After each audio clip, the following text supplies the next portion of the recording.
अस्सलाम वालेकुम, मैं हूं समीम रहीम और आप देख रहे हैं हमारा यूट्यूब चैनल। आज 25 मई मंगल सन 2021।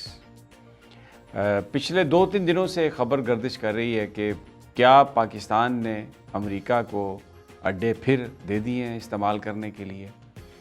पाकिस्तानी हुकाम अगरचे प्राइवेटली इस बात की तस्दीक नहीं करते, इस बात की तरदीद करते हैं, बड़ी स्ट्रॉन्ग तरदीद करते हैं, लेकिन सरकारी तौर पर ये नहीं कह रहे कि हमने कोई उनको अड्डे नहीं दिए और कोई हम उनको जो एयर में जो एयर स्पेस में जो फैसिलिटेट हम कर रहे थे वो हम नहीं करेंगे। इस बात की सरकारी तौर पर तरदीद नहीं की जा रही। ये बात बड़ी अहम है इस पर कि ये अड्डे क्यों दिए जा रहे हैं, इसका पाकिस्तान पर इम्पेक्ट क्या होगा और क्या पाकिस्तान हम कभी इंडिपेंडेंट मुल्क बन के रह सकते हैं, इस पर बात करेंगे और थोड़ा पॉलिटिक्स का भी जिक्र करेंगे। क्योंकि आज जो रात हमज़ा जो शहबाज शरीफ साहब हैं उन्होंने तो कोशिश की कि पीपल्स पार्टी और एएनपी को वापस पीडीएम में ले आएँ, लेकिन शाहिद खाकान अब्बासी जो हैं, जो समझे जाते हैं कि नवाज़ शरीफ और मरीम साहबा के ज़्यादा क्लोज़ हैं, उन्होंने कहा कि अगर पीपल्स पार्टी पीडीएम में आती है तो फिर आप पीडीएम का नया जनरल सेक्रेटरी ढूंढ लें, असूलों पर हम कोई सौदेबाजी नहीं करेंगे। तो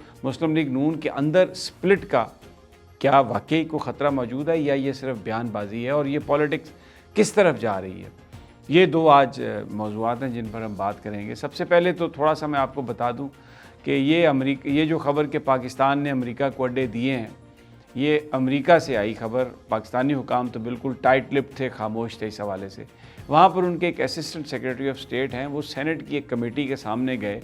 वहाँ पर जो उनकी हेयरिंग होती है वो अंडर ओथ होती है, यानी वो झूठ नहीं बोल सकते वहाँ पे। अगर वो वहाँ पर झूठा बयान दें तो उनके ख़िलाफ़ परजरी का चार्ज लग सकता है, उनको जेल हो सकती है।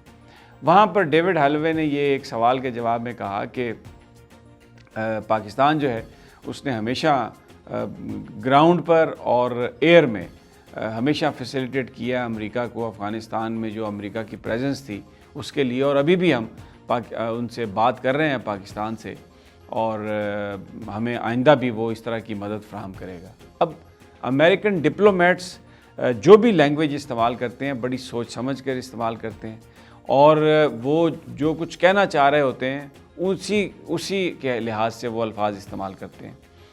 तो पाकिस्तान, जब ये पूरे अमेरिकन मीडिया ने भी इस खबर को उठाया, इंडियन मीडिया ने भी उठाया और ये कहा कि पाकिस्तान ने अड्डे दिए हैं और यहाँ पर ये बात भी हो रही है, तो सरकारी तौर पर पाकिस्तान ने कोई इसकी तरदीद नहीं की शुरू में कि जनाब हम ये अड्डे उनको नहीं दे रहे या दे रहे हैं। उन्होंने एक इस तरह से गोल मोल सा उसका जवाब दिया जिससे जो इबहाम है वो उससे ज़्यादा बढ़ा है। अब अगर हम माजी में नज़र डालें तो आपको ये, जब अयूब खान के ज़माने में पाकिस्तान ने अमेरिका को अड्डे दिए रूस के ख़िलाफ़ जासूसी के लिए, और यहाँ से U-2 एक उनका जासूसी प्लेन था जो उड़ता था और रशिया की स्पाइंग करता था, वो कभी पाकिस्तान ने नहीं बताया था कि हमने ये अड्डे दिए हुए हैं। वो तो रशियंस ने उस U-2 को, उसको जहाज़ को गिराया। जब वो जहाज़ गिरा तो फिर सारी दुनिया को पता चला कि अमेरिका इस तरह से कर रहा था, तो पाकिस्तान ने उसको तस्लीम किया। फिर आ जाते हैं आप ज़ियाउल हक साहब के ज़माने में। ज़ियाउल हक साहब के ज़माने में अफ़गान जहाद हुआ, उसमें CIA का अमेरिका के सारे यहाँ पर हमने उनको अड्डे दिए, उन्होंने हमें इस्तेमाल किया, लेकिन हमने अपनी कौम को यही बताया कि हम जहाद कर रहे हैं और ये वक्त की ज़रूरत है, और अगर अफ़गानिस्तान से रशिया को वापस नहीं भेजा तो वो पाकिस्तान में आ जाएगा, वो गर्म पानियों तक जाना चाहता है, वगैरह वगैरह वगैरह। फिर आ जाते हैं परवेज़ मुशर्रफ साहब के ज़माने में। हमने कितने उनको बेस दिए, दालवदीन का दिया, हमने शमसी बेस दिया, जैकबाबाद दिया, और बहुत सारी जो अपनी हमारी जो फैसिलिटीज़ थी वो सारी की सारी अमेरिका के इस्तेमाल में रही, लेकिन कभी भी हमने उनको तस्लीम नहीं किया। जब वो यहाँ से चले गए तो फिर उसके बाद हमने माना कि जनाब बिल्कुल हमने उनको बेसिस दिए थे। अब भी तरदीद कर रहे हैं पाकिस्तानी हुकाम और ये कह रहे हैं कि जनाब नहीं, वहाँ पर तो बिल्कुल, मेरी कुछ लोगों से बात हुई, उन्होंने कहा कि हम आपको ये यकीन दिलाते हैं, सरकारी ऑफिसर थे अच्छे लेवल के, कि बिल्कुल इस तरह की कोई बात ही नहीं है, कोई हमने उनको ग्राउंड को, अड्डे को हमने देने ही नहीं है और ना हमने दिए। लेकिन जो मामलात को समझने वाले लोग हैं वो ये कहते हैं कि बिल्कुल इस बात का इम्कान है कि पाकिस्तान ने फिर अड्डे दे दिए। अब इसका इम्पैक्ट क्या होगा? इसका इम्पैक्ट ये होगा कि अगर पाकिस्तान से अफ़गानिस्तान के अंदर दोबारा कोई ड्रोन मारा जाता है, कोई रॉकेट मारा जाता है, या अफ़गान ये देखते हैं कि पाकिस्तान फैसिलिटेट कर रहा है, तो उसका जो रिएक्शन है वो तो पाकिस्तानी अवाम पर आएगा। यहाँ पर जो खूनरेज़ी होगी, जो पहले इतनी खूनरेज़ी होती रही, वो फिर दोबारा शुरू हो जाएगी। अमेरिका तो यहाँ से 8,000 मील दूर बैठा है। अमेरिका तो इसका जो रिएक्शन है उसको तो पाकिस्तान के अवाम बर्दाश्त करेंगे या पाकिस्तान की सिक्योरिटी फोर्सेस बर्दाश्त करेंगी। तो उस लिहाज से ये एक कोई अच्छी खबर नहीं है। तीसरी जो एक बड़ी अहम बात है कि इस बात का जो इस्तेहकाक है वो तो पाकिस्तान की गवर्नमेंट के पास है, और जो पाकिस्तान के सिक्योरिटी इदारों के साथ मिलकर पाकिस्तान के लिए पॉलिसी तय करते हैं।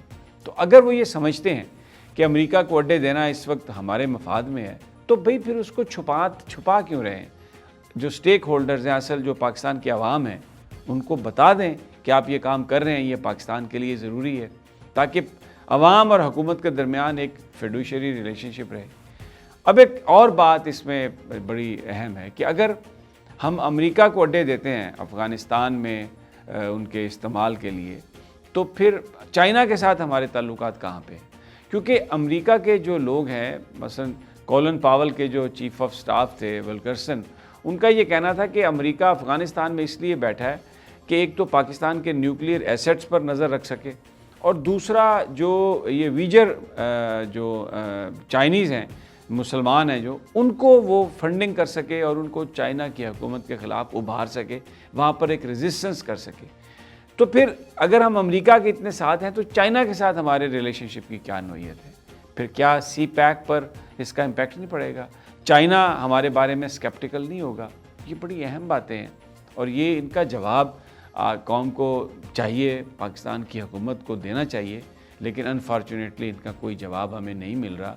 एक बड़ी कमज़ोर सी स्टेटमेंट फ़ॉरेन ऑफिस ने जारी की है, लेकिन जिस तरीके से एक भरपूर अंदाज में तरदीद होनी चाहिए थी या कौम को जो इत्मीनान में लेना चाहिए था, ये बिल्कुल इस तरह की बात पाकिस्तानी हुकाम की तरफ से हमें नज़र नहीं आ रही, और ये एक बड़ा दूसरा ज़रा थोड़ा सा पाकिस्तान के डोमेस्टिक पॉलिटिक्स पे बात कर लेते हैं। शहबाज साहब ने इशाइया दी, उसमें बिलावल भुट्टो नहीं आए, उन्होंने अपना डेलीगेशन भेज दिया पीपल्स पार्टी का। मरीम नवाज़ साहबा भी इस्लामाबाद में, इत्तलात ये हैं कि वो इस्लामाबाद में थी, लेकिन इशाइया वहाँ पर, और एक मीडिया को भी नहीं आने दिया गया और कह दिया गया कि हमने किसी मीडिया को इनवाइट नहीं किया। अब वहाँ पर शहबाज शरीफ साहब ने जो गुफ्तगू की, उन्होंने ये कहा वहाँ पर ANP से, पीपल्स पार्टी से, कि आप PDM में वापस आ जाएं, हम आपको PDM में वापस चाहते हैं, ताकि अपोजिशन का जो अलायंस है, जो इत्तेहाद है, ये एक मीनिंगफुल एक बन सके। अच्छा, मौलाना फजलुर रहमान भी बाय द वे वहाँ पर नहीं गए, उन्होंने भी अपने बेटे को भेजा, मौलाना असद को। अब ये तो रात उन्होंने कहा जिस पर ANP ने, पीपल्स पार्टी का जो डेलीगेशन था, यूसुफ रज़ा गिलानी, शरीफ रहमान राजा, वो जो परवेज़ और होती साहब जो थे वो उनकी तरफ से थे, ANP की तरफ से, उन्होंने कहा जी हम आपको सोच के बताते हैं। लेकिन दूसरी जानब जो शाहिद खाकान अब्बासी हैं, जो वज़ीर-ए-आज़म बने थे पाकिस्तान के, जिनको कलसूम नवाज़ साहबा ने बनाया था, और समझा जाता है कि वो मरीम साहबा के और नवाज़ शरीफ साहब के बहुत क्लोज़ हैं, उन्होंने ये एक बयान दे दिया कि अगर आपने PDM में पीपल्स पार्टी को वापस लेके आना है तो फिर आप PDM का जनरल सेक्रेटरी कोई और ढूंढ लें, क्योंकि वो इस वक्त जनरल सेक्रेटरी है। तो एक पार्टी के अंदर जो एक कशमकश है शहबाज साहब की और मरीम नवाज़ साहबा की, वो एक इस तरह की शक्ल इख्तियार कर रही है कि जिससे इस बात का अंदेशा है कि आगे जाके पार्टी स्प्लिट का शिकार हो सकती है। बिल्कुल जो मुस्लिम लीग नून के जो इस वक्त सदर हैं शहबाज शरीफ साहब, जो वो कोशिश कर रहे हैं सारी अपोजिशन को इकट्ठा करने की, पीपल्स पार्टी को लाने की वापस, उसको बिल्कुल तारपीडो किया अभी शाहिद खाकान अब्बासी साहब ने।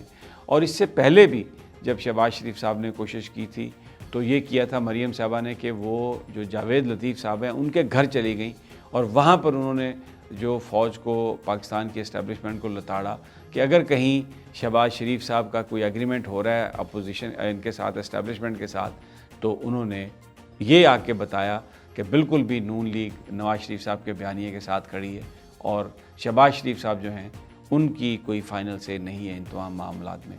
तो वेरी इंटरेस्टिंग सिनेरियो ये बन रहे हैं।